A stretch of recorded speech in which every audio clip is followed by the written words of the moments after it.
on how to use integrated machine learning. But quick show of hands, how many of you here are familiar with or have used some kind of ML algorithm before? Okay. So I won't spend too much time on what theory related to ML. The idea is pretty simple. You have this cloud provider where you don't need to use Python or R or any kind of programming language to write code. But the idea is that you can get started as soon as you have something like a CSV file, train a model that can do classification or regression, really basic stuff. And you can train, validate, predict, and do all of that just through this portal. And so, does everyone have a decent idea of what classification and regression means? It's not very important for this demo, but if you don't, so the idea of this talk really, I'm going to show you stuff for about 5 minutes, maybe 10, and then we'll have a lot of time for questions if you guys want to come up individually or just raise your hands. And so the data set I'm going to work with is called the iris flower data sets, somewhat like the hello world of machine learning. And I've done a couple of runs before this, so you might see residual models from yesterday, but it's really very straightforward. And I'll just go through it once. And then if you guys have questions in the middle, just stop me. Yeah. Okay, so the idea is you want to train a machine learning model, but you only know how to use SQL. That's the premise here. And so we start off by creating some SQL tables. And these tables map to your data sets. Right? So you just have the same column names, the same data types as you have in a CSV file that you want to specify as a SQL query. So for example, probably going to throw an error.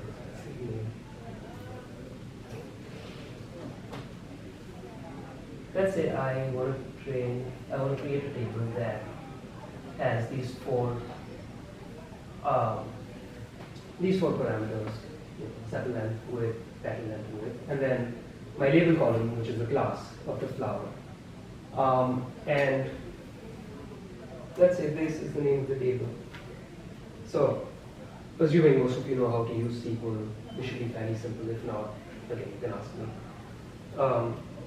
Create a bunch of tables like this. So, it's really the same. My data set has, or I guess you want to provision your data as, let's say, a 70-20-10 with train test, train validating test, right? Are you all familiar with training, testing, validation data sets and the purpose of them?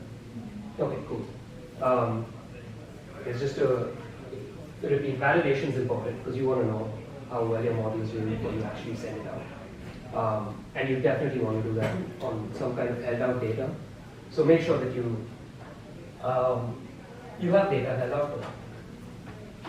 Alright, so all of my tables are going to have the same structure, but I will name them validate, train, and test. So like you can see, there aren't too many options on the left. You have SQL query tools, which is likely the first thing you interact with. Create your tables here. As you're creating them, you see the two panels on the schema tree. The second one is where your tables will appear, or should appear if everything's wrong. So, train 3, validate 3, and test 3. Right, so now that we have all of these, the next step is to import your CSV files.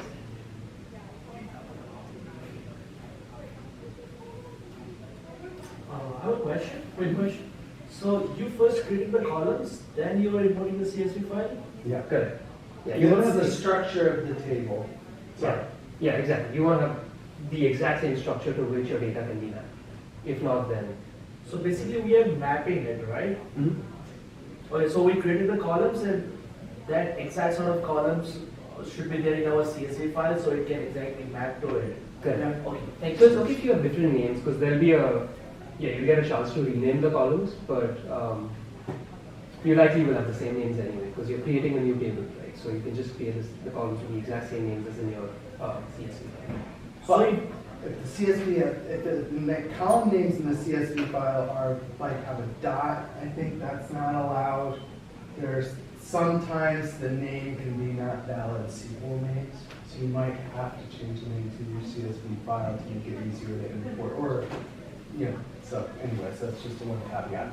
So if I have number of columns more than in my CSV file, then the number of columns which I will be making over here, so it would not correctly import it.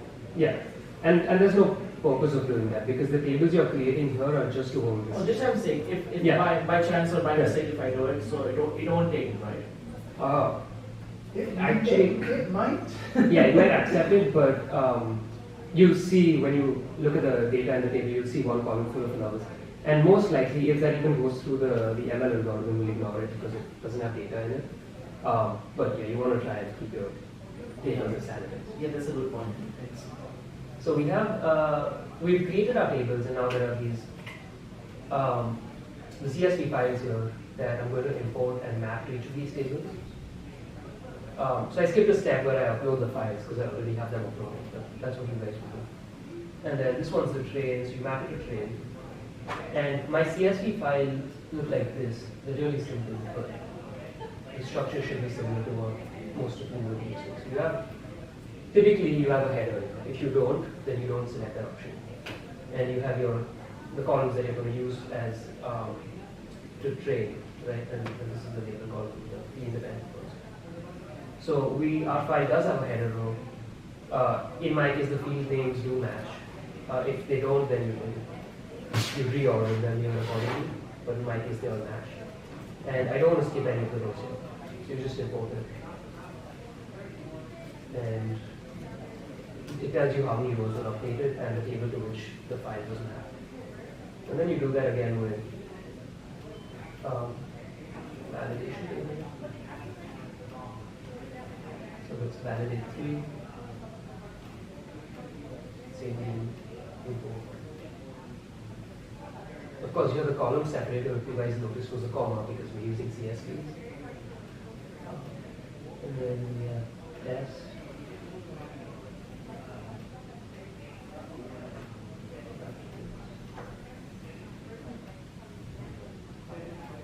It's a little redundant here because you could theoretically have different names for columns in different files. So you might want to go and import each file separately. Alright, so now we've uploaded the files, mapped them to tables. It's time to create the models, train them, validate and preview. So at this point now we've gone down to the integrated ML tools section. And here's the overview, the 4 sections that I mentioned. If you ever stop for, you seem familiar with ML, but I think this links to some kind of documentation here. So each of these eyes here have a little, not too much, more overwhelming. And then, let's say we call this iris.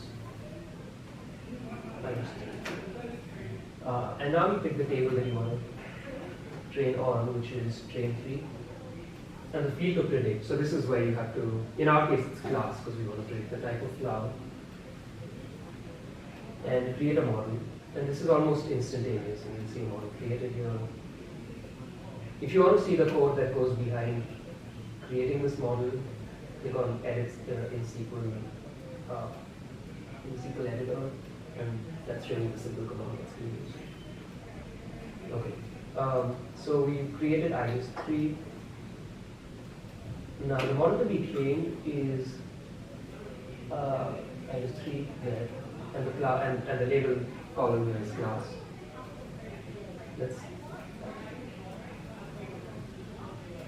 The trained model name is, you want to define that so that you can reference the trained model at the end of this process. Because there'll be a window that shows up where it might ask you to, if you ever want to refer to how long it took to train this model, etc. You want to name it. When you hit train model, and this will typically take some time. So this is the window I was talking about. You can see some trains failed, completed, the amount of time they took. The one thing you want to be aware of here is to refresh the window every now and then, auto refresh the page. So sometimes it doesn't auto refresh. And then while that is training, let me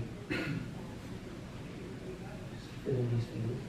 Oh, we can't do that. So validate will only happen once the trainer model, once the model is trained. And what validate is going to show you is a bunch of metrics for each class in case of a classification task, where it has the PRF measures the micro accuracy, a bunch of metrics that tells you how good your model is. So let's see if this thing's done. Yep. So now we should see an iris train 3 show up here in validate.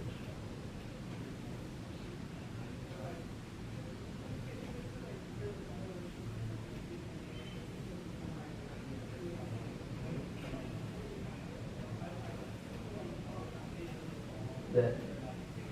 And so the table to validate from is something again we held out earlier. Iris validate 3, give it some validation here like this. And validate the model. Okay, and that's complete. So now we can look at the validation metrics. And this is I guess, a compressed view, but the expanded view will show you all of your previous training runs and the corresponding metrics. So for example, with iris val 3, the F measured for one of the classes, Citos, was 1. That's probably unlikely with realistic data, but since this is such a small set, it works out well. You'll see all of the accuracies are in the upper 80s or 90s. And if you want to filter by a model, you can go into the SQL editor and run a web clause or something. So now that we've validated that a model is decent, we can use it to make predictions. And the table that contains these fields is test 3, number of rows to predict is 5. And this doesn't directly predict. This generates SQL code or SQL queries that you will have to tweak a little bit to run. And the reason for that is because this software as a whole provides 2 prediction functionalities. One is called predict and the other is probability. Predict is what you'd expect it to do. Given an input data row, it predicts the output class. Probability is given an input row and also or given a data set and the class whose probability you want to generate, that gives you an output. The probability of each of these rows of being a car and not a bus is 50%, 40%, and so on for each row. And so that's probability. And we aren't going to use that here. So if you just want to use it for predictions, you remove the probability. And so what our query looks like is select the top 100 rows from these predictions. You want to remove your multiplied by 1. And this is the name of the model that we trained, iris 3. This is the name of the column that the predictions are going to show up as. Class is the name of the actual value. So you can compare the label to the actual labels to the predicted values, and this is the name of the label. And then an error.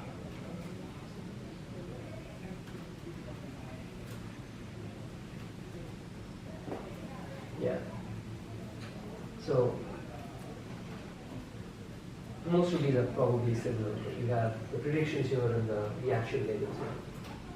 So I guess what this would mean for most of you is that your test table may not have, or depending on how you provision your data, some of you may have the labels associated with the predictions. But yeah, that's pretty much it. Yeah. Can we know the accuracy Of the prediction? No, so the test or the predict functionality is to give you an output, just the names of columns. So all the accuracy, all the metrics are in the validation stage. So this, you probably have to write some kind of script once you have a CSV to see if your testing data, so your test results are as accurate as you want it to be. So it depends, I guess, because the idea is that what kind of metric do you want to use? Do you want to use an accuracy like a micro accuracy? Do you want to use one of the other accuracies that are already provided in the validation stage. If so, you can use that. If you want to use a completely different method, then you have to implement that, because this only has In my understanding, what I was expecting is like we gave a testing set, like testing data, right? Then we validated it. Then now when we are predicting it, so is it like predicting every of the flowers is like is cetosol, is versicolor, like is it correct? 100% like all of those testing data sets are correct? So, sorry, maybe if it's 100% correct, it was. Like machine learning is learning it, right? And then it's predicting it. That it might be the cetosol or it might be versicolor. Like it's identifying each of the flowers, whatever. Then, so is it like that we are comparing it, right? Is the prediction is correct or not? You are comparing it in, so ideally the comparison happens in the validation stage.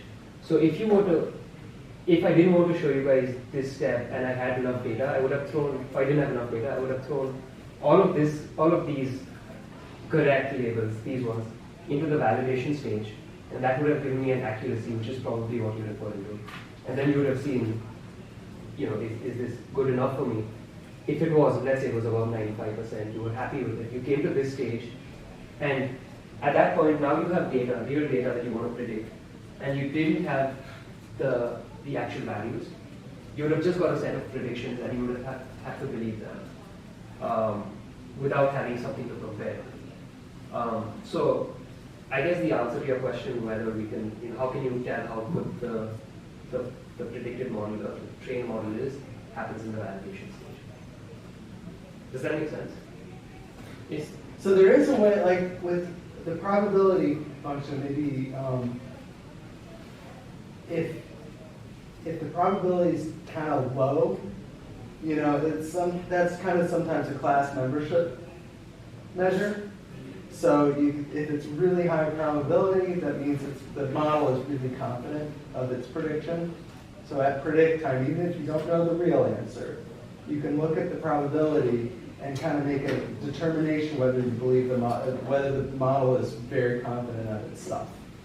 And that is underneath is done a little bit differently depending on the actual algorithm. But for all the algorithms that we use, they are able to give a probability measure. So we have that function. Yeah. In the CSV file, if we import like an array, which is basically a picture, right, like array of pixel values, then would it still work? Or How many pixels?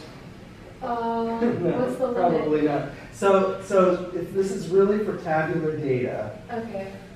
Meaning, I think we have a SQL table has, what is the limit? Is it 600 rows, 800 columns, or 800, some number under 1,000 columns?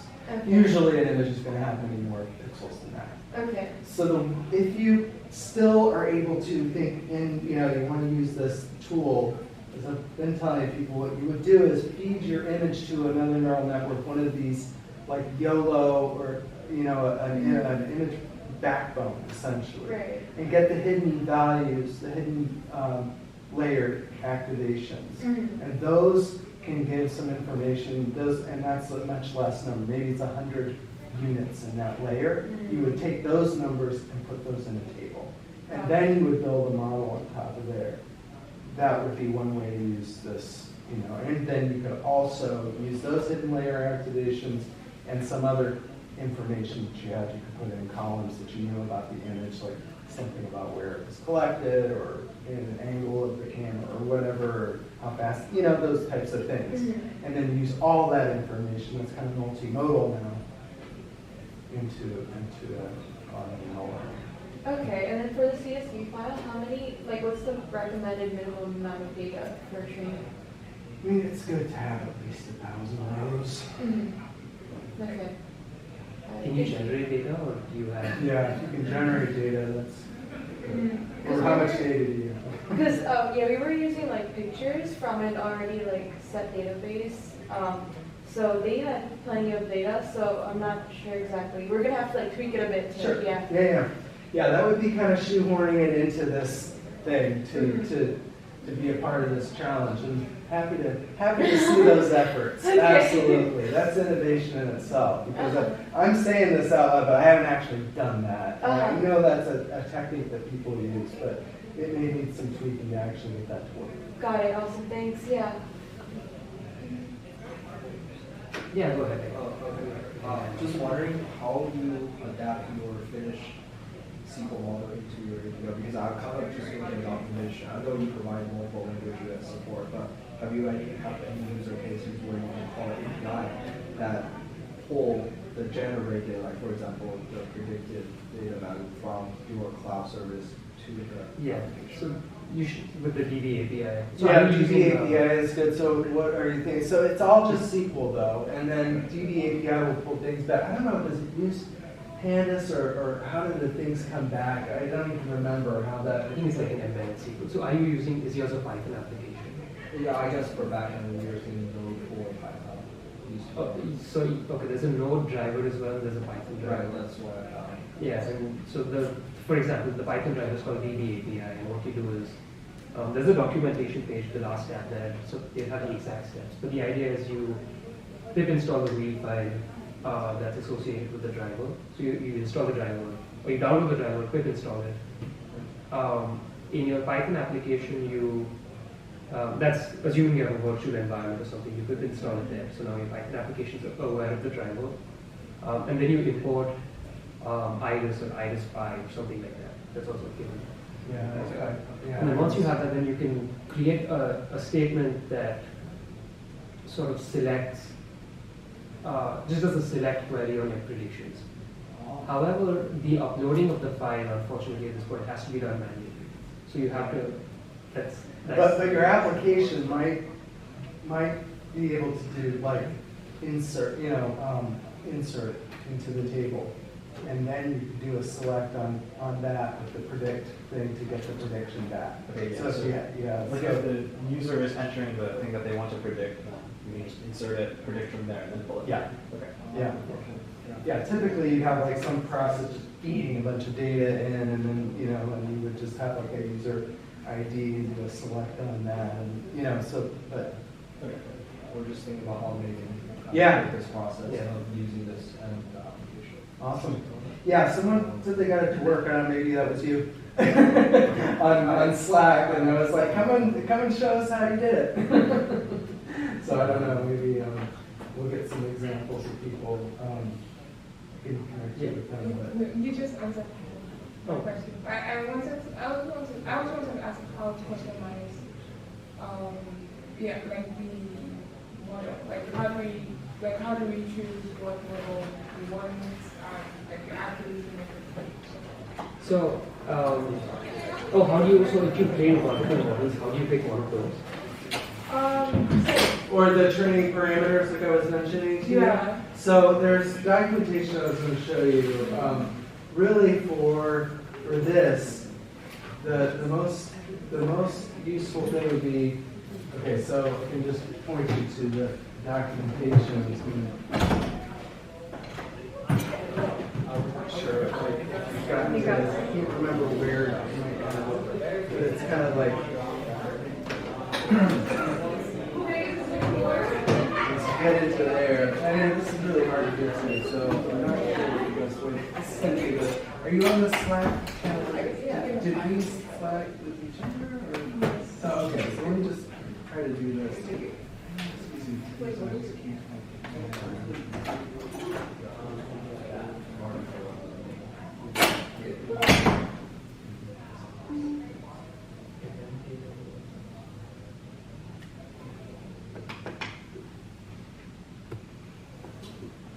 Do you know how long you guys are going to be sticking around for? I can hang back to 7. Until 7, okay. Okay. Are you Oh, guys okay. behaving Oh, tomorrow okay, thanks. Sorry. I There we don't go. Yeah, sorry. Okay. but I don't know. But you can, Okay. So, if there's someone. you're able to get there. So that's Are you where, just planning to you see there, it's kind of like, Yeah. Yeah, I don't know if this will be clause. something right time zone that. And so there you can kind of override what type it Yeah, no, is, 'cause we're using regression like classification. images, right? And- So I'm and the thinking to HTML use documentation CNNs has and more then use like things. the Just try to database kind of for pass another component through. or Some of these will something. work, some So won't. They're just like kind I'll of have to simple talk to ones. my team and They'll brainstorm. probably Yeah. work. Yeah, But if it's